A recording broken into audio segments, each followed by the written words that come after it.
conéctate con el debate de la reforma eléctrica. Resumen. Foro 7. Sistema eléctrico, seguridad energética y seguridad nacional. Tendremos la posibilidad de escuchar a los 6 ponentes, empezando con el primero que está anotado en contra y terminando con el último sexto que está a favor. Primero quiero decir que no existe una definición universalmente aceptada sobre lo que es la seguridad energética.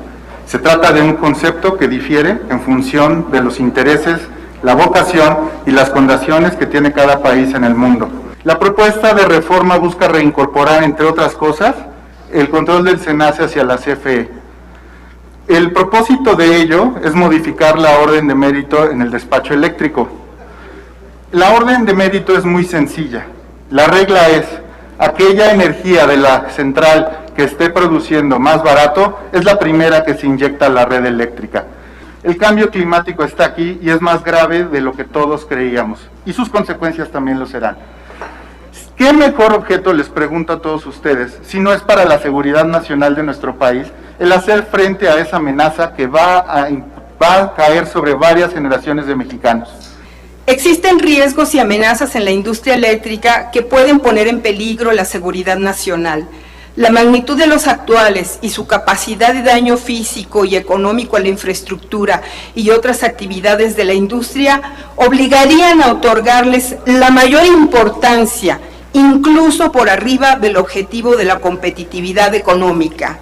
La diferencia entre la vida y la muerte puede ser justamente el acceso a la electricidad. La planeación es un elemento importantísimo a futuro, que difícilmente yo veo en un actor privado toda esta visión nacional, la visión aglutinada de muchos actores internacionales para organizar esta planeación que no es de unos años. Esta planeación va a requerir muchos años. Quisiera destacar la geopolitización de los recursos.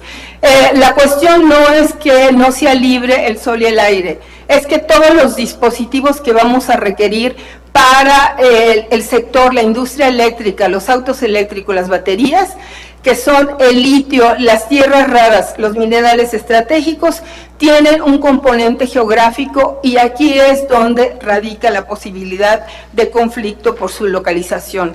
Seguridad energética, tenemos este concepto 2 veces en la Ley de la Industria Eléctrica, artículos 4 y 6, como lo que se debe fomentar con las actividades de la industria eléctrica, que esta es parte de los intereses nacionales y que debe estar concatenada con cuestiones de medio ambiente. ¿Cómo entiendo yo la seguridad energética? Como tener energía suficiente, ambientalmente sustentable, al mejor precio posible. Tanto el presidente Calles como el presidente Cárdenas, en las legislaciones energéticas que impulsaron hace 95 años en un caso y hace 80 años en el otro, pues lo que hicieron fue permitir la participación privada, permitirla a través de concesiones y mantener la rectoría del Estado en el Departamento de Medidas y Control Eléctrico de la Secretaría de la Economía Nacional, que incluso tenía una comisión de tarifas. Esta comisión de tarifas se integraba por ingenieros, contadores y abogados. Para hablar del sistema eléctrico nacional es muy interesante porque debemos reconocer de entrada que es uno de los más grandes del mundo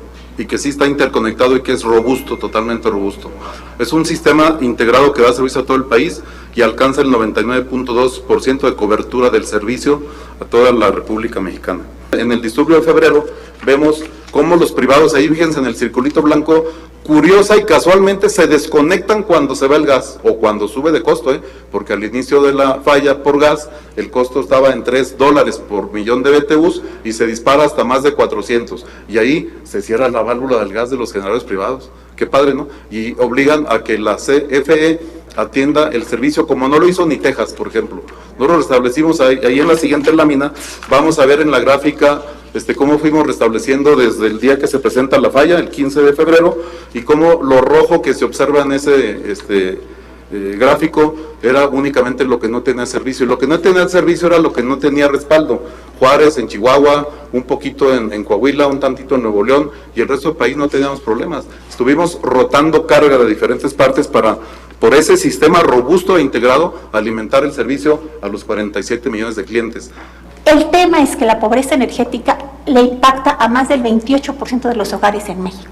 Y esa pobreza tiene que ver con intermitencia, y la intermitencia no es porque hay paneles solares, porque esa no es intermitente, no es porque haya plantas eólicas, es por una red de distribución que tiene defectos, es por una falta de generación estable y porque tenemos una obsolescencia en la red eléctrica. Solamente quiero que quede muy claro que tenemos una misión muy clara en esta asociación y tiene que ver con el bienestar mediante los temas energéticos.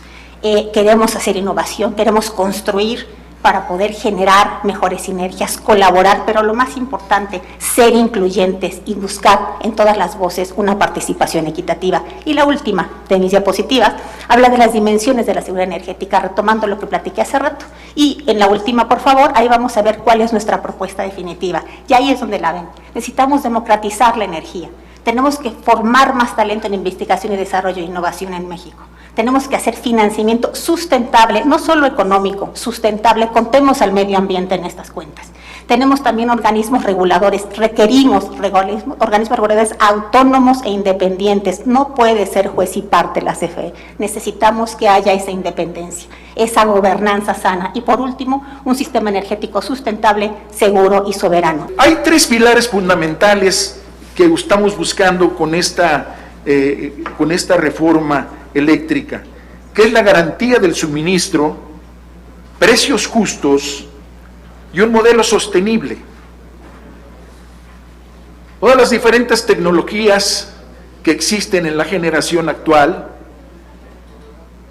algunas emiten contaminantes, otros son muy caros, otros son intermitentes y no cooperan para la estabilidad del sistema, otros son simplemente demasiado indisponibles para su generación, para soportar todo este crecimiento de la energía eléctrica en el país. Y entonces no existe una generación ideal, no existe una generación energéticamente ideal, porque para el futuro nosotros debemos estar viendo cuáles son las disponibilidades de los recursos y no depender tanto de lo externo. La reforma energética del 2013 es insostenible y además es desordenada.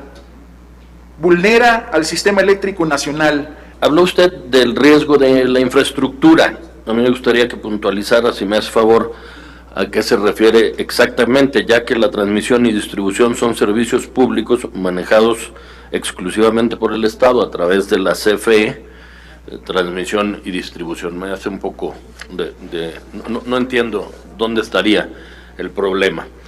En esto yo básicamente me refería justamente al problema de la confiabilidad en el sentido del riesgo que existen efectivamente para las redes eléctricas, que no tiene necesariamente que ver con el desempeño de la CFE, sino realmente con todos los permisos desordenados que ha dado la Comisión Reguladora de Energía a los generadores, que se han localizado, que se han aglutinado en ciertas regiones, y una de las condiciones fundamentales de un sistema eléctrico es que la oferta tiene que ser igual a la demanda. Hay un estudio recientemente publicado por el Laboratorio Nacional de Energías Renovables de Estados Unidos, por sus siglas NREL, donde dice que el costo de generación anual con este nuevo modelo de despacho se podría incrementar entre un 31 y un 52%. Mi pregunta es si ustedes tienen considerado este incremento y de dónde se pretendería sacar esos recursos y si esto pondría en riesgo la seguridad eléctrica y la seguridad nacional en nuestro país. En el modelo del despacho, el estudio que comenta de la generación anual se puede incrementar en su costo del 31 al 52%, se debe precisamente a una de las causas en las que se comentaban ahorita. No es correcto considerar que el despacho, en el orden del mérito, deba ser necesariamente el más barato, porque a final de cuentas, bajo la política del mercado, no es verdad. Y lo vivimos ahorita en México, y ustedes lo han leído y lo han visto en todos los medios, en Europa, en España, en Francia, en Italia, donde el costo del recibo se fue durante, casi los dejaron sufrir, digo yo, como 3-4 meses, hasta que entró al rescate el Estado. Por instrucción del señor presidente, nosotros tenemos que mantener la energía por debajo de la inflación. La seguridad nacional es un componente indispensable para el desarrollo económico. Sin la base de seguridad nacional es insostenible. Por lo tanto, ¿cree que esta afirmación es verdadera o cree que son contradictorios estos conceptos? Muchas gracias. La seguridad nacional es un tema trascendental para el país, por supuesto, es un tema innegable y es un tema que debemos proteger.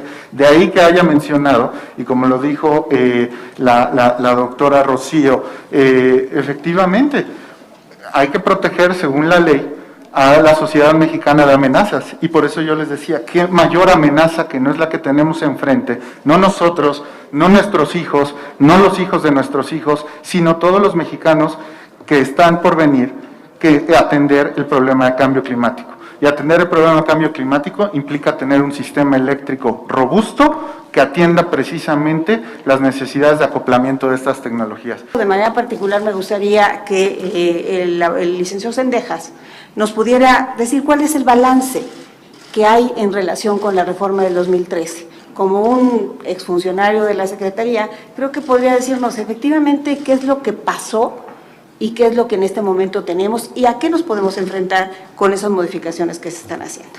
¿Qué balance positivo hay del nuevo modelo? Para empezar, tenemos un operador independiente del Sistema Eléctrico Nacional que por lo menos en el papel es autónomo. El SENACE, como operador tanto del mercado como del sistema, es quien decide, por ejemplo, las solicitudes de interconexión.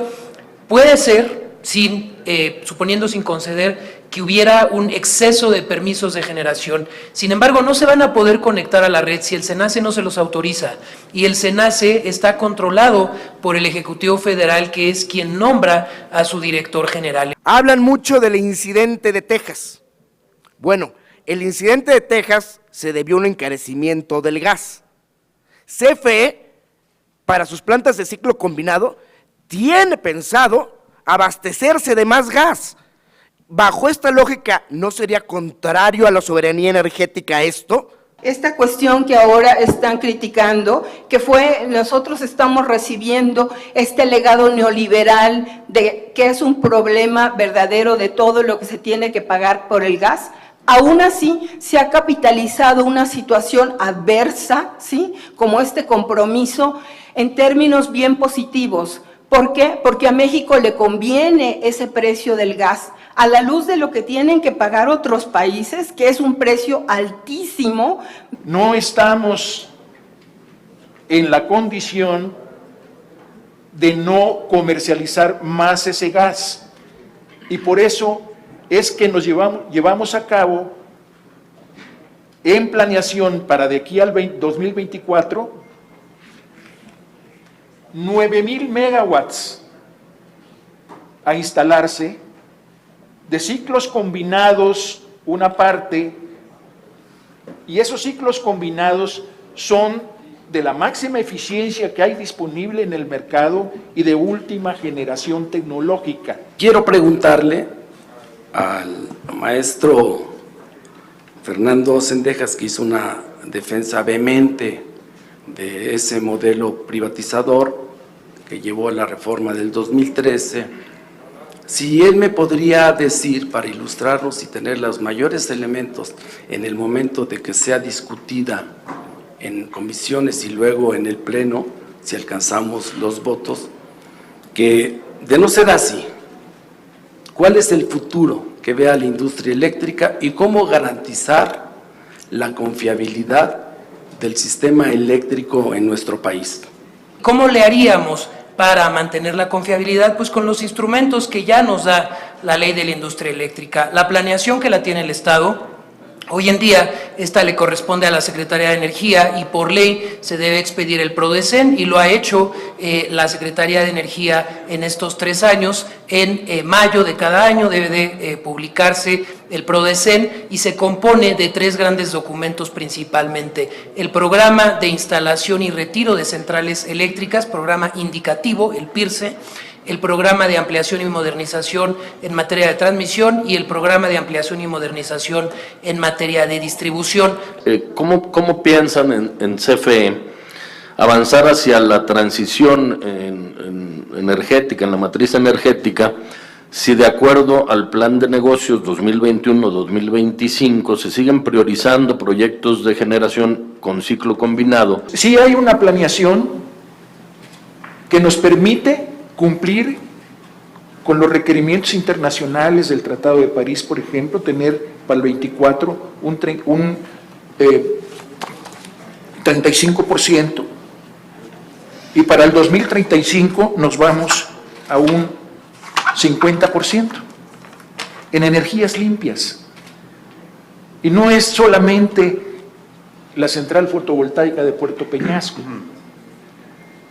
Aquí lo que tenemos es también la participación privada, con ese 46% que está determinado, para que puedan participar en esa transición energética ordenada y equilibrada, sostenible, para no gastarse los recursos de la nación y de los mexicanos. Quisiera preguntarles cuántos megawatts ha instalado en esta administración en los 3 años transcurridos y cuánto es la proyección de inversión a la que se comprometieron o se comprometen a invertir en lo que queda del sexenio.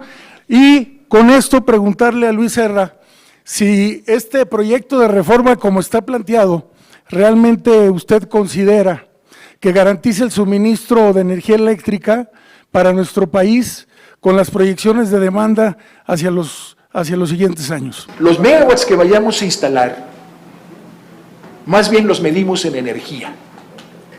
¿Cuál va a ser la participación? Y habíamos dicho que para la participación fotovoltaica y eólica, vamos a tener fotovoltaica, vamos a subir del 9% al 14%.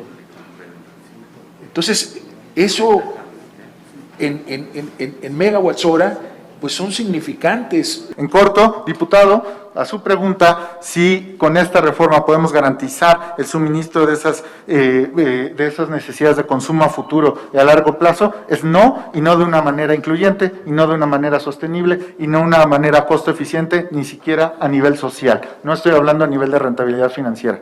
¿Cuáles serían las implicaciones más desastrosas si dejamos la conducción de esto en la iniciativa privada? ¿Qué pasa con los privados y por qué estamos argumentando y tratando de insistir en una correcta interpretación de lo que implicaría el hecho de dejar en manos de privados la responsabilidad de la generación?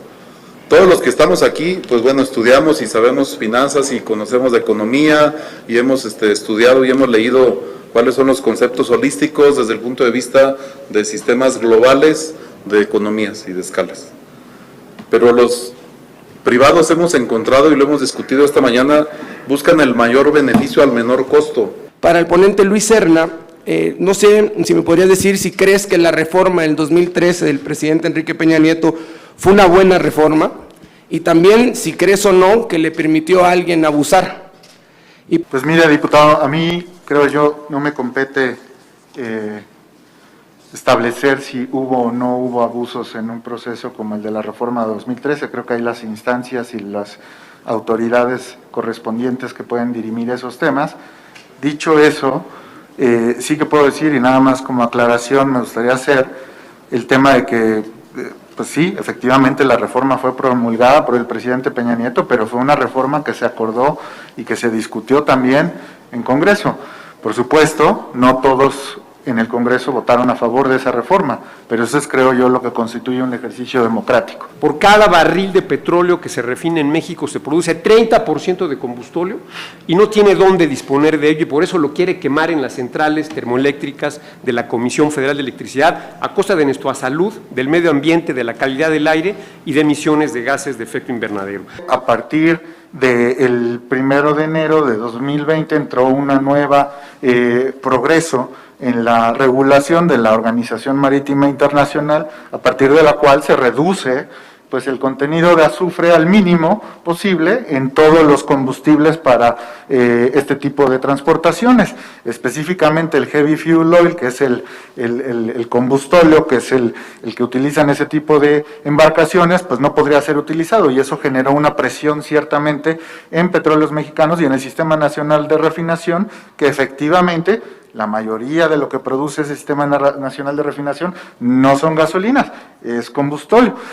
La pregunta sería para el ingeniero Morales, se refiere, hay que regresar, que regresa al pasado esta propuesta de reforma, que es lo que nos dicen constantemente los opositores, es apostar por llegar a un futuro con energías limpias, que es la famosa transición energética. Serían las dos preguntas que le haría al ingeniero Morales. No es y no significa ningún regreso al pasado. Lo que queremos es estructurar un sistema eléctrico nacional que, como les decía, todo se va a transformar en electricidad para poderlo manejar en sus casas, en los coches eléctricos, con los techos solares, con toda la condición de llevar la luz a las comunidades, con todo el tema ambiental y social que debe de tener una reforma de esta naturaleza. Cámara de Diputados, Legislatura de la Paridad, la Inclusión y la Diversidad.